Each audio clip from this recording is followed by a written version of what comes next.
in a year gained 1.4 million followers. It was a kind of a tricky time mentally for me, and I started to develop an eating disorder, and so I think the main reason I went vegan was just kind of another form of restriction. I missed eggs so much, and I was having visceral cravings for them as well. I was so uninspired by all the vegan stuff, and I was just like, all I fucking want is a steak. Yeah. I haven't shared any meat recipes, and I don't think I will, because I think there's enough out there, and I still believe people need to learn more about vegetables.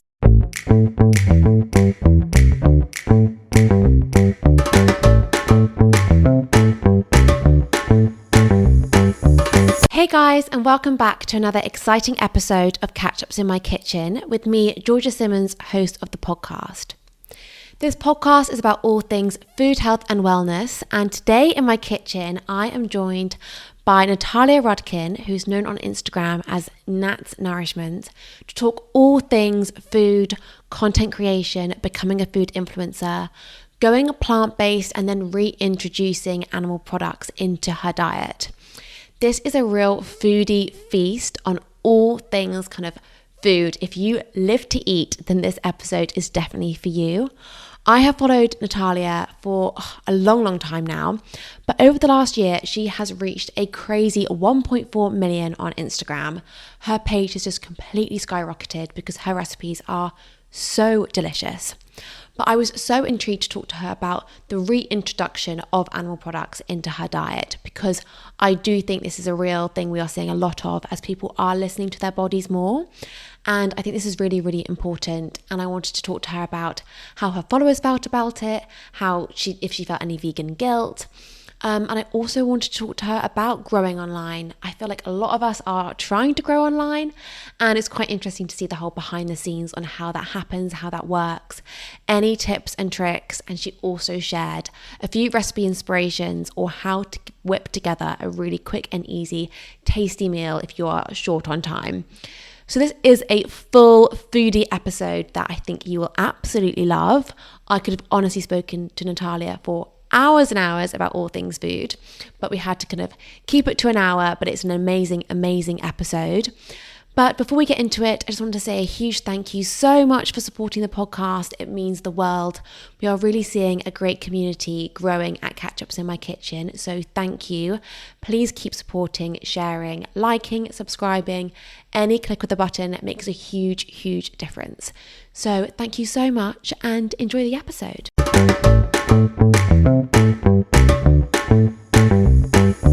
Natalia, welcome to my kitchen. How are you? Thank you for having me. I'm good. I'm excited to be here. I'm so excited to have you here. Do you mind giving a really quick elevator pitch? Who you are and what you do? Oh my gosh. So I'm Natalia Rudin of Nat's Nourishments on Instagram or socials in general. I am an ex-personal chef. I now focus on creating and sharing recipes online.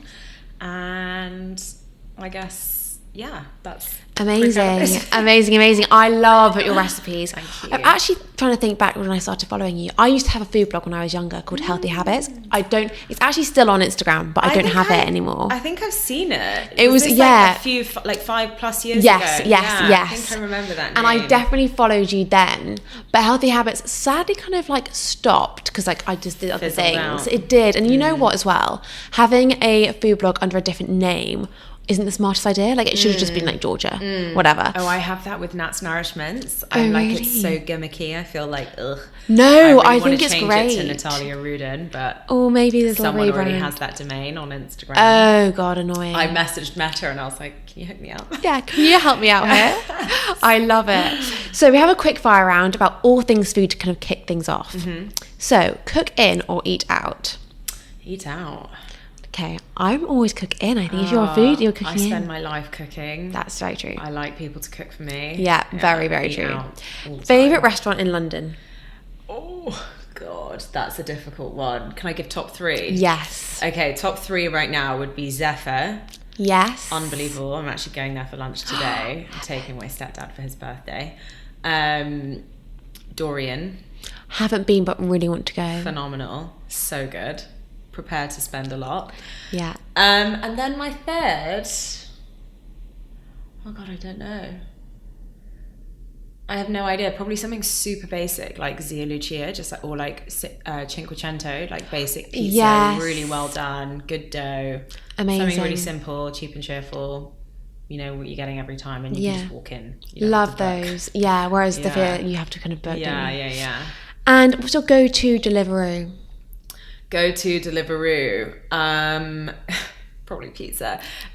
Pizza, or we love a Thai. Yeah. Do you have your go-to place? Thai, we tend to, so where we live, we're not in a very good Deliveroo area.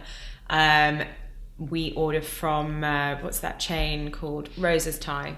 Yeah. It's good. Actually, also Bone Daddies. We love a Bone Daddies. Fantastic Love ramen. Bone Daddies, good ramen.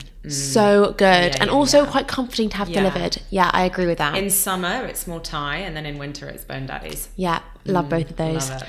And what's your go-to cuisine? Probably Italian or Mediterranean vibes. I love quite simple. I mean, don't get me wrong, I really love exploring other sort of more nuanced flavors, but I really like the simplicity of kind of just like veg, olive oil, maybe a herb. Italian is my go-to. Agree. Also, good olive oil is amazing. I always say to people, if you want to invest in anything, I think olive oil is a good one. I actually saw did you follow Mob Kitchen? Yes. I saw their post yesterday being like, I'm going to start bringing a bottle of olive oil instead of a bottle of wine dinner parties, and I was like, I can get behind that. That is so good. Really love that. Yeah, love that. Yeah. And what is your go-to fridge or cupboard staple? Ooh, okay. Go-to fridge, are we talking like specific saucy ingredient or just general ingredient? General, like something that you'd probably always have in the fridge or cupboard. And you could do and cupboard. You could milk. Yeah, I mean, yeah, there's milk. That's true. I'm joking. Probably something like mustard. I like mustard. I like that sort of like spicy, piquant flavor it gives. For the cupboard, soy sauce or sesame oil. I quite like those for just, Nice.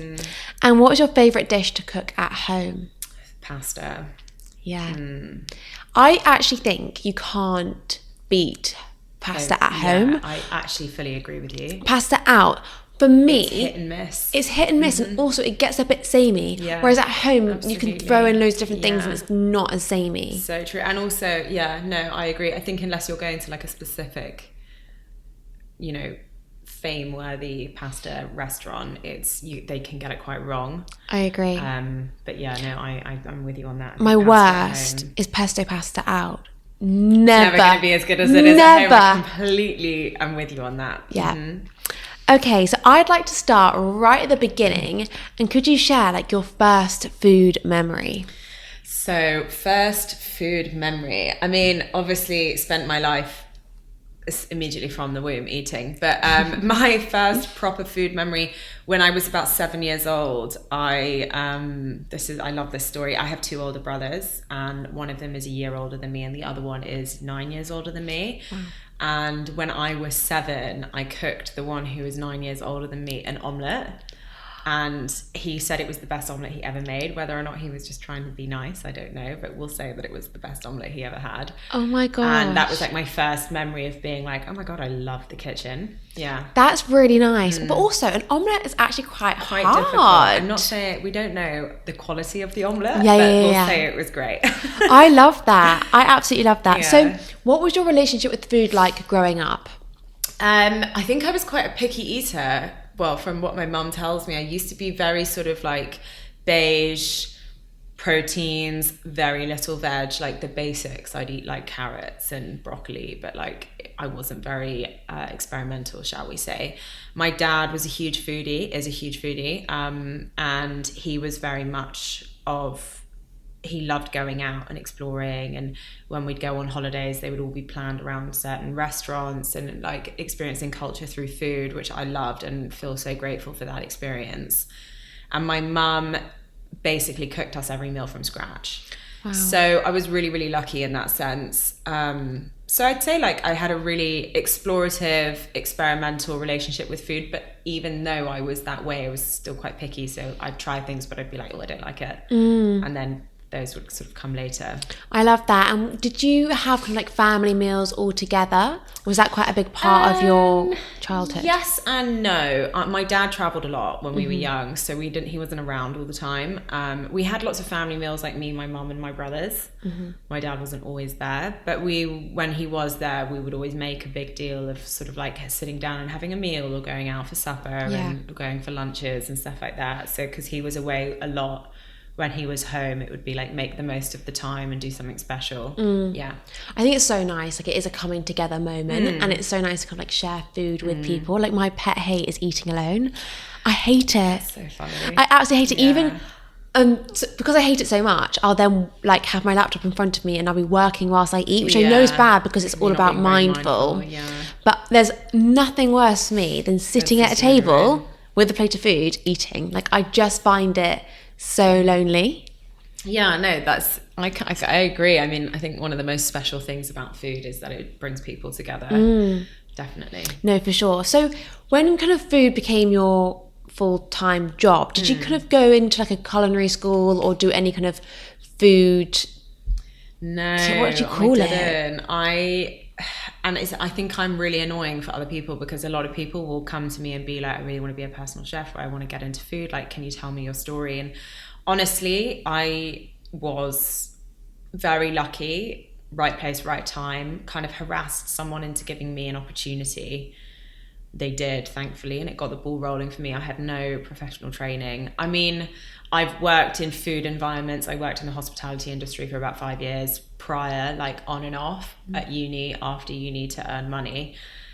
Did a few stints in a kitchen, worked for a catering company that really helped me explore my love for food. They let me help in the kitchen as well as being front of house, and got to learn sort of that industry. But I mean, growing up with my mum cooking everything from scratch, I learned a lot from her.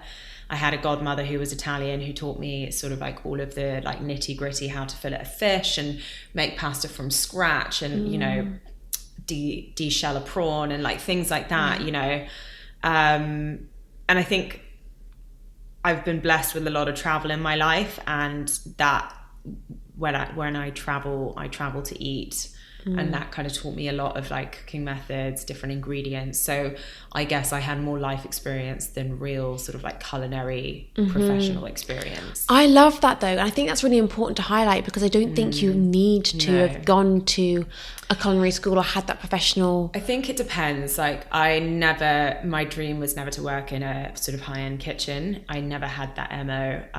For me, it was like, I know that, I mean, I'm a team player everywhere except for the kitchen. Oh my God, 100% agree. There's only one cook in the kitchen. Yeah, and it's me. Yeah. Everyone, can I help? No, sit down. That's fine, you stay there. Yeah. Literally. I worked at a retreat a couple of years ago, and I had to bring someone with me because it was like 16 people and they were like, bring a sous chef. So I brought my partner and just had him washing salad all week. It was so fun. He did a great job.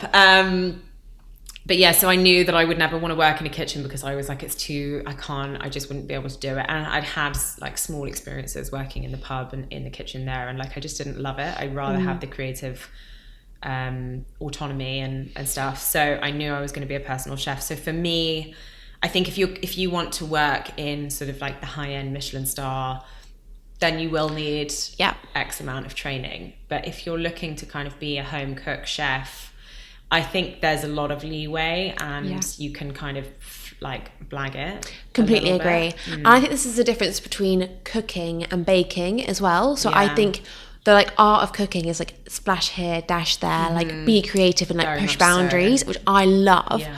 Baking, Nope. I've tried to do that and it fails. It just doesn't work. It's not. Yeah, you have to be really precise. I think you're either a chef or a baker. I'd say like I never follow recipes unless they're baking recipes. Yeah. You know? And I just don't I think you can enjoy both 100%. Yeah. I just don't love following recipe. I just find it really, it's quite relaxing, I guess, in a way, because it's very methodical. Yeah. And the result's great. If the result is great, it's great. If it goes wrong, it's incredibly frustrating. Well, most of the time mine goes wrong in terms of baking. Like 9 times out of 10, baking goes wrong for me. Whereas cooking, I love it.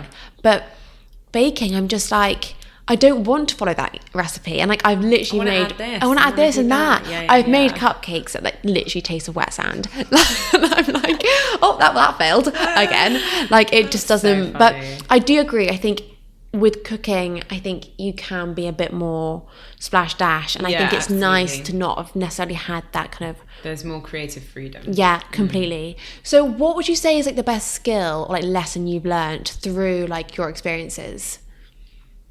God, many. Yeah. Biggest lesson I learned, I learned one quite early on to kind of have a bit more self-worth.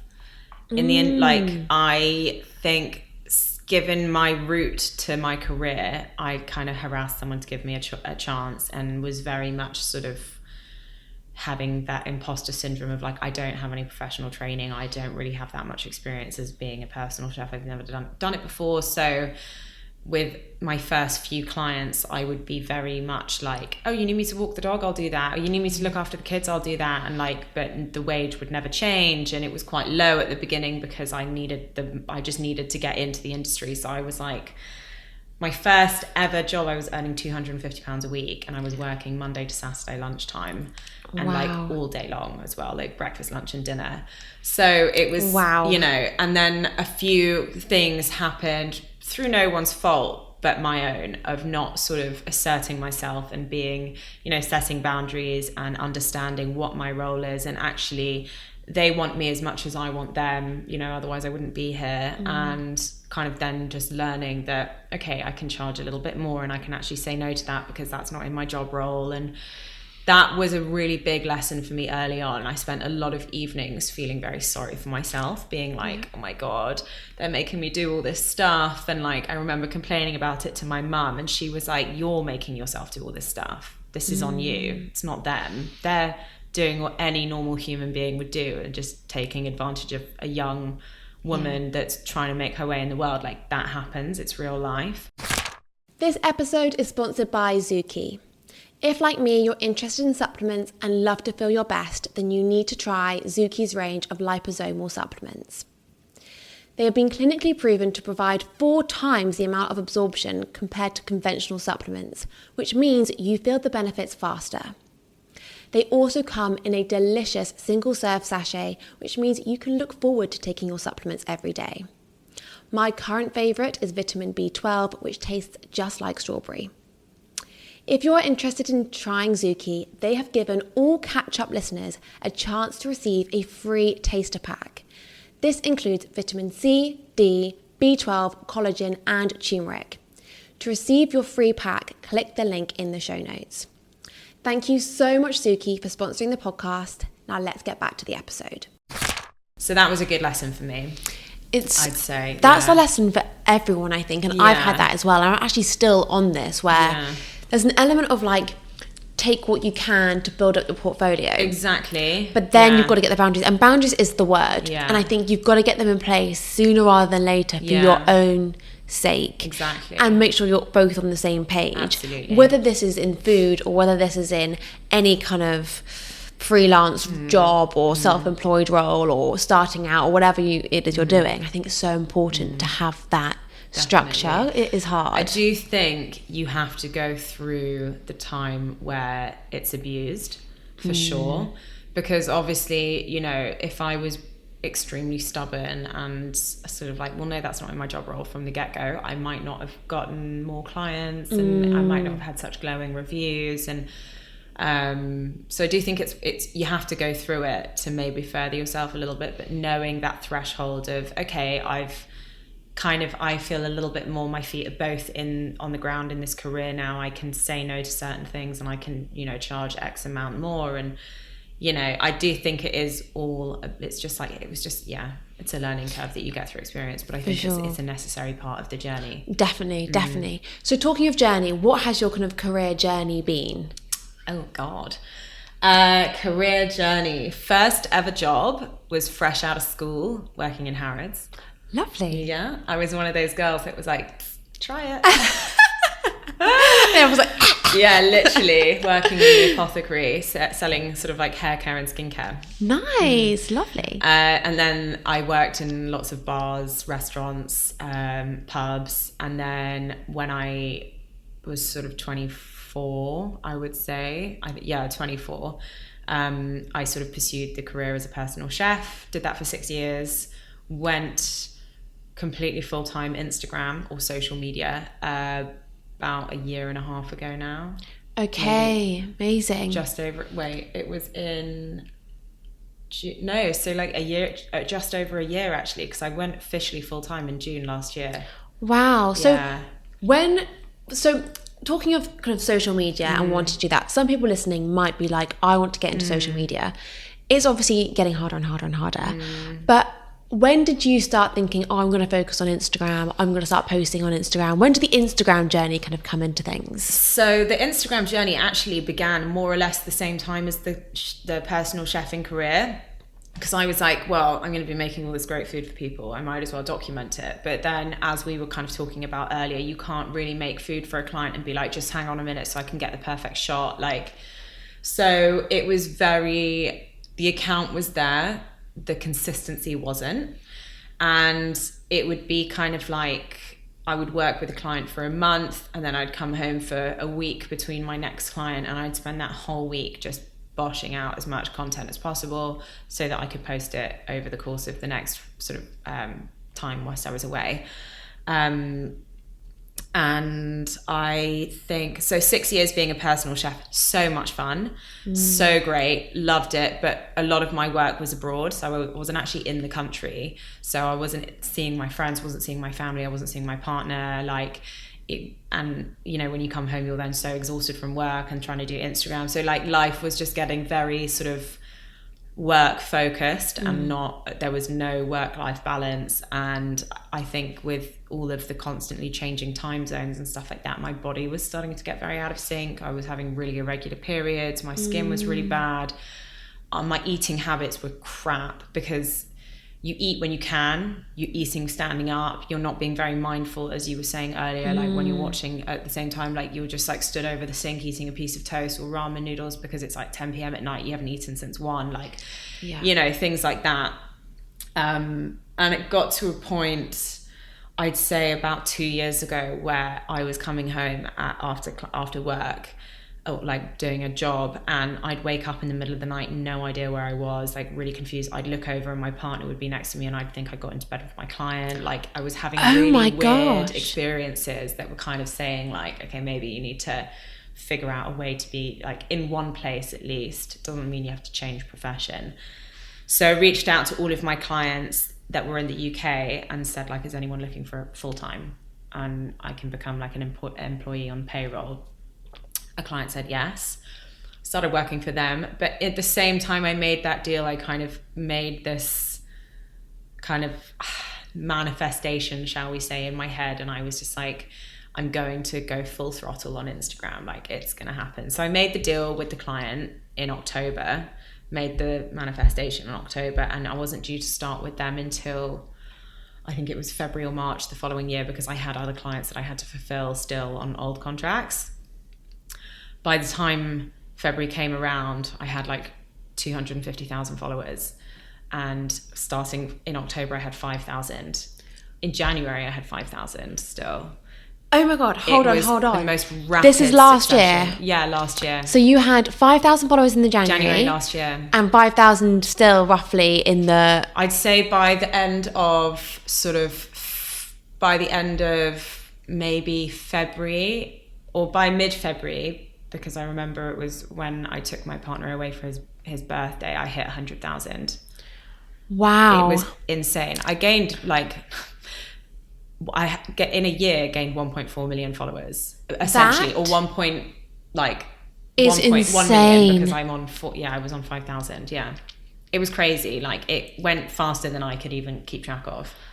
Wow. And the key to that was just consistency. Is that daily or is that multiple times a day? So I said, I was kind of smart about it, and I thought like, I have to understand all the other factors in my life and do something that's achievable, because otherwise I'm going to burn out and it's not going to work. And I set myself the goal of releasing 3 pieces of content on the grid feed a week. And I said, I'm going to stick to the same days, and I haven't missed it. So, well, actually now I have once, because I went to Glastonbury and that was the first time I took time off, which was great. Wow. And I just knew it wasn't going to work because of signal. But I, from October 2022, have posted consistently, except for Glastonbury, every Tuesday, Thursday and Sunday at 6 p.m. And I haven't missed that. And I think that really was like a huge, I think choosing days and being consistent with them helps. Yeah. People understand, oh, she's coming out with a recipe tonight. Oh, she comes out. So it just comes up in the algorithm. I was trying at the time to post, they said it, like, I remember doing loads of research into the algorithm and trying to understand it, which is really difficult. And they were saying 2 stories in the morning, 2 stories at lunchtime, 2 stories in the evening. So I was doing that daily as well, commenting on everyone else's stuff, like really creating a community, excuse me, and just really gunning for it. And January 1st, first day of Veganuary, I posted a recipe. I was hungover as shit, sorry. I hated the recipe. No, I loved the recipe. I hated the edit. I didn't like the way that I filmed it. I didn't like the way that it went, but I was like, I can't miss my posting slot. And I also can't miss the first day of Veganuary, because this is like your month. The month. Yeah. Posted it, didn't look at it, like wallowed in my hangover and self-pity for a day, and then looked at it the next day and it had 1 million views. Isn't it bizarre when this happens? Because I've had a similar situation. Again, the scale is very different, but I posted a video. I remember filming it, hating it. I remember thinking, well, this is going to be rubbish. It was literally about the fact that I was introducing yogurt into my diet. Like, can we, like, this is bizarre. Like, really, really random. Were you also vegan? Yeah. Oh, okay. So we'll touch on all of that. Quite an interesting one. So, yeah, very interesting. So I basically put a video out saying that I'm introducing Greek yogurt into my diet. Did a video of me building a yogurt bowl. So basic, so dull. But it went viral? Ish. And I was like, oh, wow. And it was a video that I really didn't like, but nothing of. I was like, oh God, do I have to, I'm going to post it. Honestly, that most of my most viral videos, I've had that mindset about them and just been like, I probably could have done that better. And then I post it and then I'm like, oh, okay. Obviously they love it, so it's fine. It's fascinating. And like, I also think with the consistency, it's really interesting. So I remember when I started the podcast, and I remember this so clearly. It's my brother's birthday, and I post every single Tuesday morning without fail, apart from 2 weeks a year, where I have off. And I post at 8 a.m. every Tuesday. An episode goes out every week. And I remember it was my brother's birthday, and something happened with my laptop and I couldn't post it at 8 a.m. This was early doors. I think I started the podcast in February. It was March. So like, it was literally episode like 6. And I was like really, really stressed. I was in the car, we were going somewhere, and I was like with my laptop, like trying to hotspot everything. I was really stressed. My whole family were like, what are you going on about? This is episode 6. You need to calm down. And I was like, you don't understand. Part of the bigger, Yeah. And I was like, I have to post at 8 a.m. every single Tuesday. And then I have the whole like, oh, would another time make a difference? No, it doesn't matter. But it matters the time that you pick has to be the same every week. And it's fascinating. But also on your whole, like you said, Tuesday, Thursday, Sunday, I'm so surprised by the Thursday slot, because I've always thought Thursdays aren't good. Yes, my slots have always been Monday night, Tuesday night. Saturday morning is quite good. Sunday evening is quite good. Sunday evenings always pop off. Yeah, they're great, and Mondays as well. Oh, I don't post. Yeah, but Thursday, I've always thought it's kind of the after work drink day. True, very true. And 6 p.m. people are always out. Yeah, that's actually but so it's true. not. It's clearly. Well, I mean, to be honest, I didn't really pick those days based on productivity levels of other users. I chose those days because they're kind of like equally spread apart throughout the week, and then you don't leave too much of a gap of silence between one another, if you know what I mean. So like, if you were posting on a Wednesday and then you weren't posting till a Sunday, that's a few days of radio silence. I haven't noticed particularly that my Thursday videos don't do well. Like, being totally honest, it fluctuates so much. Like, sometimes a Sunday video can bomb, sometimes a Tuesday video can bomb, sometimes a Thursday video can be amazing, the next week it can be crap. Like, it is really difficult to try and keep up with the algorithm and understand it, I think. And this would be my biggest advice to people, is just try not to think about the algorithm. Don't let it get you down, because it's a robot. It doesn't care about your feelings. You might put so much work and effort into your videos, which is what I mean, like, especially food content creators, I feel really like my heart goes out to all of us, because there's so much prep that goes into it. You have to buy all the ingredients, you have to plan the actual recipe, you have to write up the recipe, you then have to edit the recipe to make it short, snappy, interesting. You have to make sure you plate it up so that it looks really inviting. Like, a lot of work goes into it. Like, there's some influencers who have it, I wouldn't say easy, because there's always the pressure, but it's a little bit easier to just stick your phone on the wall and start talking or something like 100%. that. Like, not as much forward planning takes. It doesn't take as much forward planning, or quick outfit turnaround whilst you're leaving the house. Like, it's easier. It's not, you know, and I'm not saying their job is easy, because it isn't. It's difficult. It's very difficult, constantly churning out. And also, they're also opening themselves up to a bit more vulnerability, because it's more personal, whereas we're doing food, so it's there's a barrier between, you know, you can't hurt me as badly if you say you don't like my pasta. Like, okay, great, I don't like beetroot, we all have our opinions. But if someone's like, you know, you can be personal when it's more personal. But so you might put so much effort into it, and the algorithm that day, Instagram might be changing something within the app, so not everything gets shown, or there's so many factors to understand. But it's just move on. Just pick yourself up, move on, don't think about it. If it didn't do well, that's a shame. Maybe revisit the recipe if you think it's amazing in like 3 months time, and then like reshoot it, repurpose it, whatever. Like, I did that a lot of all of my old recipes. Like, I'm talking pre 5,000 followers. I reshot all of those and made them, you know, with my new skill set of editing and understanding how to make, you know, nice video or nicer videos. Just revisit it. Just don't get caught up in the fact that if a video hasn't done well, move on. It might happen with the next one. Move on. It might happen with the next one. Just keep going. Like, that's all I can say. Try not to get down about it, because otherwise it's, you know, 9 times out of 10, it's not going to go well. Yeah, completely. And I think also you've got to remember your purpose on it. Like, ultimately, you're that, like, your love is for what you're doing, not for the amount of clicks and views. Exactly. Which I think is a hard mindset, because we're all here to grow. We're all wanting the views and the downloads. And ultimately, we're in a world where numbers matter. You're speaking to someone and they're like, well, how many followers, how many likes? And it's so hard that we're also numerically driven now. It's also difficult, because I was talking about this with one of my friends, Ellie, from Ellie's Plate. She's got an amazing vegan page. I don't know if you follow her, but she's really, really wonderful. And we were talking about how it's so crazy that as an influencer, your success is completely public. Like, I don't know what my friends' promotions are, how many people, how much money they're making, or like whatever. Not that people know exactly how much money you're making, but they can see your success in real time. They can see if you're failing. Like, if someone's doing badly at work, you're not really going to know about it. Whereas online, it's like, oh, she's been cancelled, or like this is happening, and like it's super public. Which is quite strange to wrap your head around as well. Completely. It's like, an interesting concept. No one's seeing how many leads you're getting in an office job, for example. But everyone's seeing how many views you're getting and how many likes you're getting in the comments and what those comments are saying. And it's a lot. It's super public. It's really crazy. So I'd say also, like, if you plan on getting into it, have a thick skin, because... Or not a thick skin, but just be able to let things wash over you and don't take things too personally, because otherwise you'll end up in a hole full of anxiety and depression. Yeah, completely.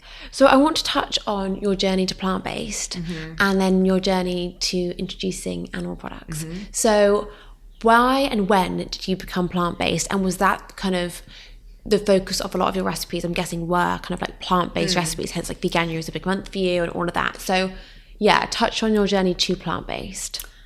So before I became a personal chef, I spent about 9 months traveling around India. In India, especially where I was traveling, it's not obviously in the whole country, but vegetarian food was kind of the go-to. I used to be a huge carnivore beforehand, and then when I went to so I traveled around India, and then for 9 months I kind of was just like, it wasn't like I'm going to be vegetarian. It was just like I haven't eaten meat in ages, so okay, I guess I am vegetarian now. And then I came home, and the idea of eating meat kind of icked me out a little bit, and I was just like, I did try a piece of chicken, and I was just like, don't know if I want that right now. So sort of gave that up. And then a year later, it was a kind of a tricky time mentally for me, and I started to sort of developed an eating disorder. And so I think the main reason I went vegan was just kind of another form of restriction. And I mean, there was other factors, obviously, you know, the world and animals. We love both of those things, so why hurt them? But I think probably the most prominent reason was like, it's just another way to restrict but kind of mask it as okay. And I went very much down the route of like having like chia seeds and flax seeds and goji berries, and like really like using all of those trigger words like superfood. And I was like, I'm not going to eat sugar, and I'm not going to do this, and like carbs are a no, and blah blah blah, which by the way, when you're vegan is really difficult because all of your protein is basically carbs. But I think it was difficult. And also I sold myself as a healthy chef. So a lot of my clients hired me to kind of eat clean and be healthy. So it was all kind of, I don't know, it was fueling one another. They were both fueling one another. But anyway, so I went plant-based for that reason, probably mostly. But for my clients, I was still cooking meat and fish. Okay. So I never really, I was a very unethical vegan, shall we say, because I was still, you know, spatchcocking chickens and skinning fish and stuff like that at work. I wouldn't eat it and I wouldn't taste it. I would just do like a nice salad or like meat and veg where you can just cook the protein separately and then add it on, and like, you know, by touch and everything, how things are cooked or time or whatever. And then, so then I was plant-based for about 5 years, I'd say 4 or 5 years, something like that. And in the last year or 2 years, no, much longer than that now, 3 years, I started healing my disorder. I started just working on myself, understanding myself a little bit more in terms of my food habits and being kinder to myself mentally and things like that. And I moved away from sort of having a disorder. But as I did that, I kind of realized that the plant-based diet was still quite restrictive for me, because I was still having thoughts of like, that would be really nice with a bit of chicken, or I quite fancy some prawns with that, or like eggs. Oh, I missed eggs so much. And I was having visceral cravings for them as well. And it got to a point for like 6 months, I was talking about it a lot and with my partner, and he was just like, you know, you're putting yourself into a dangerous mindset of talking about how much you're craving these things that you're not allowed to eat. And that's dangerous for someone of your history, shall we say. And I was like, yeah, you're right. And I kind of, in this sort of 6 months where I was really having the visceral cravings, my eating habits started to go a little bit dodgy. Like, not dodgy in the sense that I was being super restrictive, but my love for food just went out the window.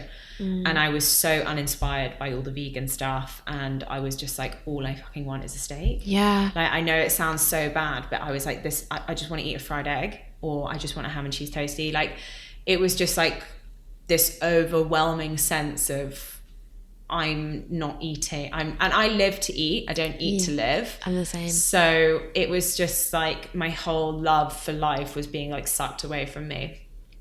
Dramatic. But no, it's true. When you ban something, you want it more. Yeah. So you being like, I want a steak, I can't. I now really want the steak. Like, it's making it really, really desperate.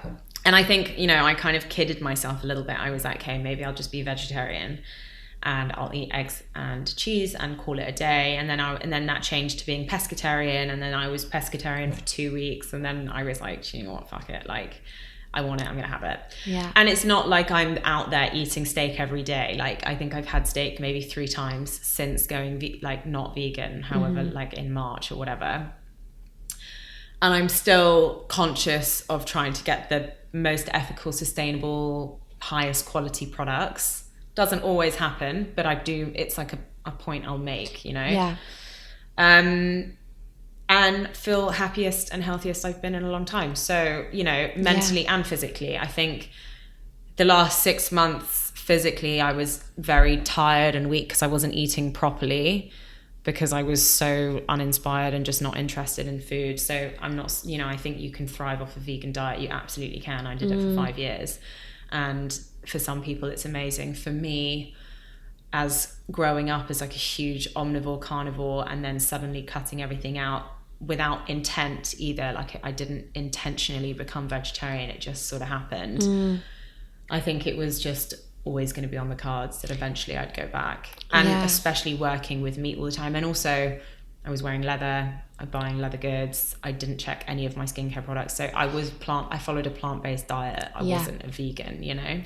I think that's really important to know. It's like, it's important to know your why, and like because it all happened unintentionally, and also from a restrictive perspective for a lot of it. Like, you probably were vegetarian and then were like, well, I want to be in more control and restrict like, more. Yeah, more extreme. Yeah, so your plant-based journey actually stemmed from an unhealthy trigger. Yeah, no doubt. So then when you're trying to heal yourself, you kind of got to let that go to then be able to find your balance again. So, and like, it's also, I think I would have probably done it sooner. I wouldn't have like messed around for 6 months, like umming and ahhing and starting to like fall back into eating disorder habits, had I not had the Instagram page, because that was a lot of pressure. Like, I was a vegan.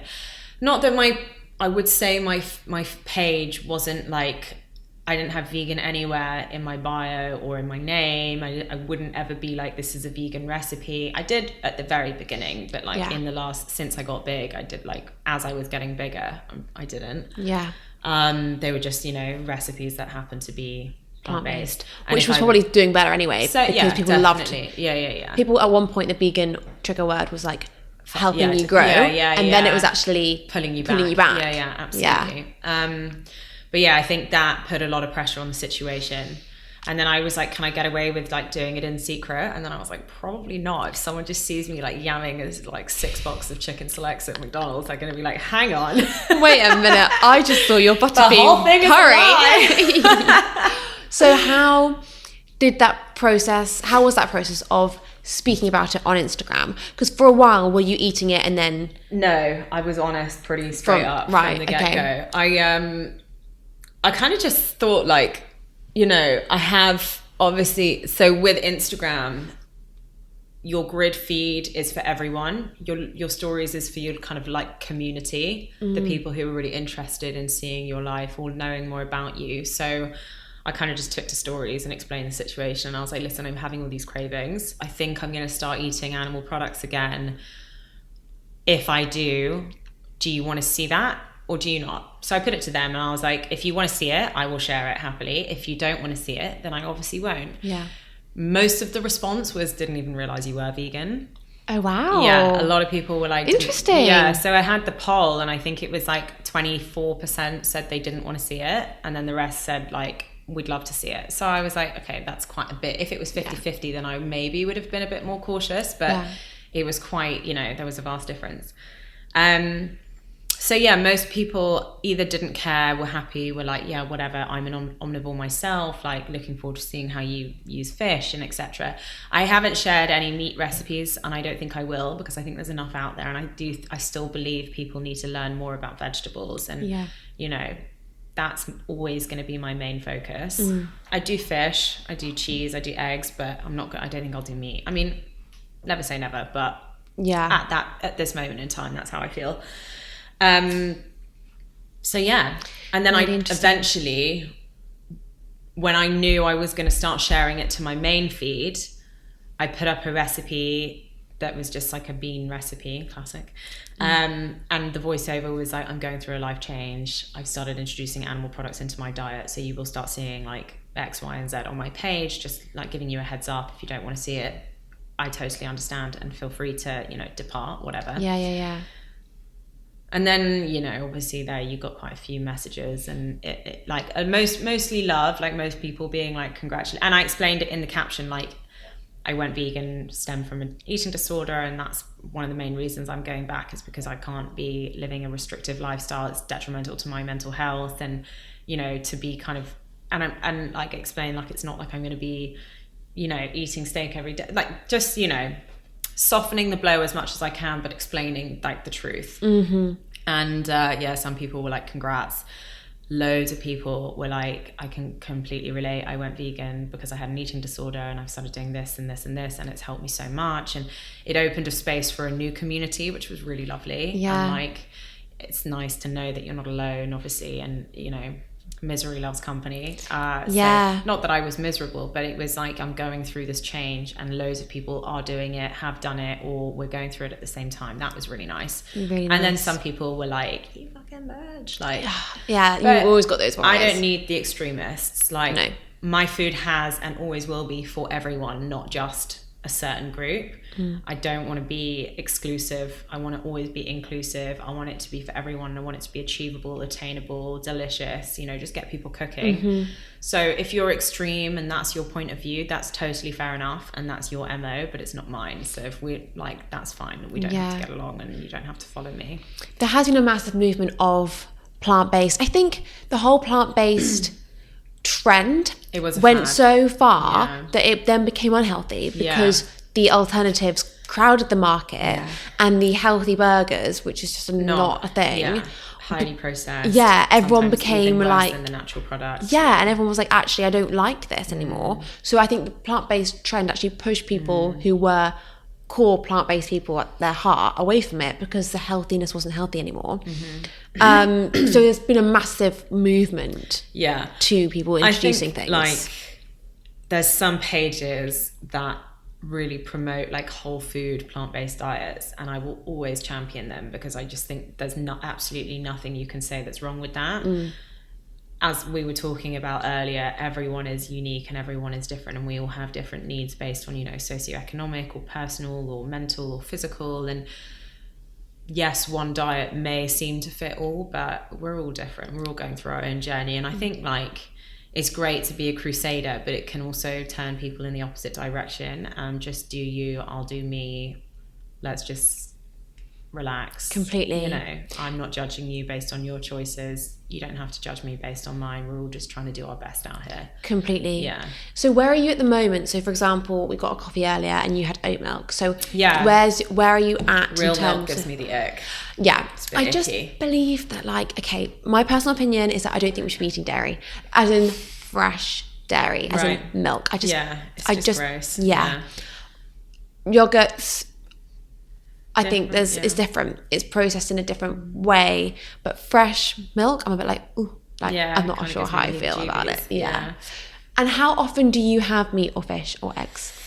Eggs every day. Yeah. I'm a savoury breakfast girl. Are you sweet? No, I can't do sweet breakfasts. I hate, like, it's too much. I find breakfast difficult in general. I don't eat till like 10 or 11, so it's always like a brunch. But I don't like sweet breakfast that much. Fine. Love a savoury breakfast, so introducing eggs back into my diet, I was like, yes. What would you have? What was going on before? What would you have for breakfast before? I used to just have kind of like avocado on toast and a protein shake. Yeah. Bit boring. Yeah, or like roasted tomatoes on toast or something. Yeah, exactly. And like maybe on the weekend I'd do like a tofu scramble or like baked beans on toast or whatever, but usually it was just avocado on toast. Now I'm like scrambled eggs, omelette, fried eggs, poached eggs. Yeah, and eggs are funny. Like, some people are like, eggs are a no-no for me because of like just like skin and health reasons and like gut issues and all of that. Some people, eggs just don't work. But for others, eggs are like they're like hero food. Hero ingredient. Yeah, it's an interesting one. So I have eggs every day. I'd say I probably have cheese like 4 times a week. But as my partner is still vegan and we live together, and so this is really fascinating. So most of the stuff we eat at home is still vegan. If I go out, then I tend to have something else, like I'll eat meat or fish or whatever, or sometimes I'll still go for the vegan option if it's a good one, but that's rarely the case at an omnivore restaurant. So I mean, I'd say like I wouldn't say I'm like 90% vegan, because that's definitely not right. I'd say I'm probably like 80% vegetarian. Yeah. And then the other 20% when I eat out occasionally at home. If I'm cooking something for Instagram, then I'll do it. But because food waste, and I'm not going to cook something that has fish in it if Cameron can't eat it and I'm the only one that's eating it, unless it's a single serve portion. Yeah. Otherwise it is just wasteful. Yeah. When it comes to baking and doing all of that, I'm still using all of the plant-based alternatives so that my partner can enjoy it, and I have no problem with that. I'm not like, I think some people have really gone in the opposite direction of hating plant-based, but I'm very much like, still, I love it. Like, I love beans, I love chickpeas, I love all of the grains, and occasionally I want to throw a prawn on top. But it's not like, I still champion that way of eating because it is a great way of eating. I just think if you want to eat something else sometimes, that's okay too. Completely. Yeah. And are you, obviously you mentioned like the origin of these products, are you kind of like wary of like where you're getting your meat and fish from? So how do you do that? If I'm buying to cook at home, I'll only ever go to the butchers or the fish counters. I don't really buy. If I do buy in plastic, then it's going to be organic or sustainable. Like there's a brand called Leap, and they do sustainably sourced fish, which is great. Love that. And then I'm eating out, which they usually get their stuff from like a good sustainable source. I have, on a hangover, gone to McDonald's once and got chicken selects, but like once in a blue moon. Yeah, you gotta live. Yeah. But so yeah, I just try and like keep it as sustainable as possible. I'll buy like organic free range eggs, which I know free range is a bit of like not a trigger word. What's it called? It's cover like up word, or like greenwashing in a way. Yeah. But I really want to eat eggs every day, and I would love to be able to buy them from a farm shop, but I live in London. Well, that's nice. I've got some post. But yeah, so I mean, living in London, it's not exactly easy. I live right next to a huge garden centre, so I do buy my eggs from there quite often. Nice. Not always, but quite often I will, and they get their eggs from like a small scale farm somewhere. Amazing. Like, near us. But yeah, I try to be as sustainable as possible. I don't always, like, it's not always the case, but I try. Yeah, that's all you can do, right? Is try. And what's your partner's why for being plant-based, and how come he's not been inspired or tempted? I think, well, he was always not as interested in meat. Like, he liked vegetarian options much more. He loved he liked fish a lot. But he was never really that interested in meat, and I think his why is for health reasons. I think that was definitely not his why for becoming vegan was definitely for health reasons. His why for becoming vegetarian, I think, was circumstantial as well. It was kind of like, I don't really like meat and I'm in India. He also went to India. So I'm not going to eat it because I don't enjoy it. I'm not going to go out of my way. And then when he came back, I just don't think he was that bothered. Yeah. I think there's an egg in his future. We love that.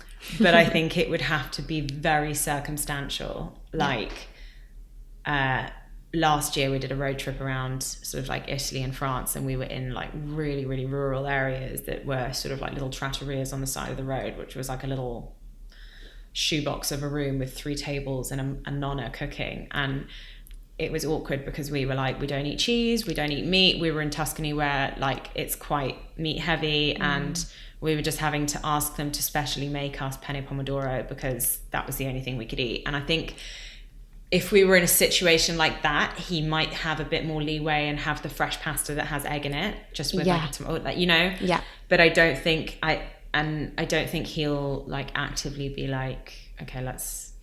Yeah. Or not now. And he's also he says like, if I have the feeling to do it, I will. I just don't. Yeah. And that's like the key message here. Exactly. You've just got to listen to your body. And I think I always bang on about the fact that like being healthy is being open to change. Absolutely. And being open to learn. Yeah. Like, we're not like out the womb with all our knowledge and all our like knowledge forever. Like, we're constantly learning all the time about our bodies and about what we think is right for the environment and ourselves and our health and our well-being and our mental health. Like, all these things are constantly changing. So and I think it's also difficult because we get a lot of information shoved down our throat from absolutely every angle. And how are you supposed to know which one is right when there's several different sources? Some of it's just clickbait. Like, it's really difficult. And I do think listening to your body cues is really important, because the body is a very, very powerful thing. It knows what's good for it. Like, you know, your hair falls out when you're not getting enough iron, or like you get those little marks on your nails when you have calcium deficiency. So it's important to listen to your body, and obviously it's always going to be trial and error, but just try to shut out some of the noise, because, you know, some people are going to be like, a vegan diet is the only diet, or a raw diet is the only diet, or a meat diet is the only diet, and just find what works for you and go with that. I think is really important. I completely agree. So I want to talk about tips at home for being able to whip up something quick and easy. So people listening, I always get people saying, what do you recommend for quick, healthy meals at home, or like you haven't got time and you need something quick and easy, or like good staples to have? Any advice for that? Okay, so top tip would be to have, if you're someone who's low on time, things like the Merchant Gourmet ready packs of quinoa or lentils or grains, or even if it's Uncle Ben's rice with some veggies in it, things like that are really, really helpful to have to just rustle something up quickly. The Merchant brand, I think, is particularly a good one. They haven't got as many. Some of the packet ones have interesting ingredients, whereas those I think are pretty clean. You can understand most of them. So those are really great things to have. I'd always have raw veg that you can just like accessibly eat quickly, like cucumber, tomatoes, avocado, carrots. Like those are like the big 4 hero ones we always have at home. You can throw those in you can have some carrots and hummus, or you can throw the rest in a salad or a sandwich or whatever. And then I would say having some good ready-made sauces is kind of always a good shout, because that's always quite helpful. Like Nojo is great. They've got some really good ready-made sauces. I've recently discovered a brand called Chimac, and they do like, they have a few, I think they only have 3, and they're like spicy Korean or Korean barbecue, and really, really simple, healthy ingredients. Or not necessarily healthy. The term healthy is a difficult one because it's different to everyone, but easily legible, understandable ingredients. If you know what it is and you can identify it, great. If you can't, questionable. Agree. Things like that are really helpful. Always have a bag of salad. Throw that in anywhere. Pastas. I was going to say potatoes, but those take quite long. Also freezer products, great. We always have peas and edamame beans in the freezer, or dumplings, like Itsu dumplings. Perfect if you need to throw a meal together. Miso soup sachets, like in the winter, and you can get those noodles that take a minute to you just put them in boiling water, put some miso in, some frozen edamame, frozen dumplings, and you've got a pretty balanced meal then and there. So I think just having a few of those things in place means you're always going to have, like, one of my go-tos when I'm like either uninspired or just don't want to spend that long in the kitchen is pasta with peas. And easy. So quick. So easy. Not the most nutritionally like valuable meal, but you got your peas protein and greens, pesto, lots of fats from the olive oil and the cheese and the pine nuts, and then carb from the pasta. That, you know, that's great if you're feeling lazy. It beats a McDonald's. That is very, very true. You know, it beats like a takeaway. So. And touch on the meal prepping that you do with your partner. I think that's really, really interesting, because in terms of meal prep, we touched on this before we started recording. Like, we both kind of had the similar view on that. Like, a meal prep salad is just a bit rank after a while. And like, you kind of said that you kind of do lots of different meal preps in different, like, separately. I think this is really good because, again, there's lots of amazing recipes on Instagram. It's like meal prepped jars and all of that. Great. The first one might be nice, but the third eating one, the same thing 3 days in a row, and the third one is soggy and gross. I completely agree. I mean, so it works for people and people love it, and that's great. But what we do is it's a little bit more effort, but really in the grand scheme of things, by the third time you're doing it, it's quite quick because you've figured out a system and you know what works. So we have all of those, you know, chef deli containers, and we'll cook on a Sunday or depending what day we've got free, we'll cook it. We'll do 3 grains. So this week we've got frika, which is really high in protein, and I cooked it down with some onions, garlic and tomato paste to give it like a tomatoey flavour. Oh, nice. Got some plain poi lentils. Sorry, I've said poi my whole life. I think I say pie. And someone recently told me it was poi, and I was like, what? I call it pie lentils. Okay, I've called it poi lentils, but anyway, those lentils, Lovely. the French green ones. Yeah. And then some, what else do we have? We've got quinoa as well.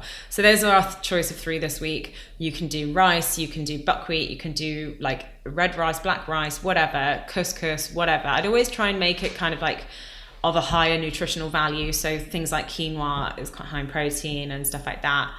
And then we've got, so Cameron's obviously still plant-based, so we do some slow roasted tofu. You could do shredded roasted chicken. You could do salmon, you could do prawns, you could even just do some boiled eggs.